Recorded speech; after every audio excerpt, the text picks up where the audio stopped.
آج ہم لوگ روز گارڈن ہاؤس خاص نئی دلی میں موجود ہیں اور میں ڈاکٹر پرویز شہریار غلام نبی کمار کے ساتھ آپ کی خوبصورت سماعتوں کی نظر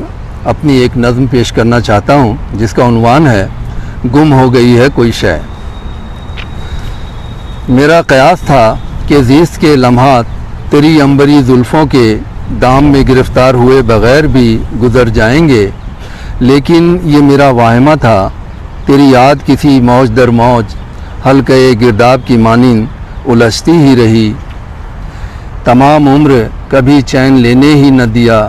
سوچا تھا تیری چشم شیریں کے ماں سوا اور بھی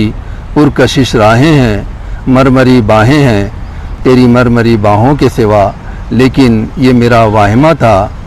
یادیں تیری زلف گراگیر کی ایک عرصہ بیت جانے کے بعد بھی ڈال دیتی ہیں میرے پاؤں میں ایک زنجیر سی، تھم جاتے ہیں میرے پاؤں یکلخت، کھینچ دیتا ہے کوئی لکشمن ریکھا میری چاروں اور،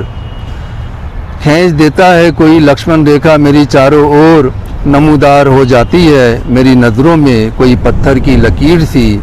سوچا تھا تمہارے بغیر بھی زیست میری سنور سکتی ہے، دن چمک سکتا ہے رات مہک سکتی ہے، لیکن یہ میرا واہمہ تھا۔ آج پیچھے مڑ کے دیکھتا ہوں تو تمہاری یادوں کے پراسرار گھنے جنگل میں کھڑا تنہا کچھ ڈھونڈ رہا ہوں ایسے جیسے، کچھ ڈھونڈ رہا ہوں ایسے جیسے گم ہو گئی ہو کوئی شے کسی راہگیر کی، گم ہو گئی ہو کوئی شے کسی راہگیر کی۔ بہت شکریہ۔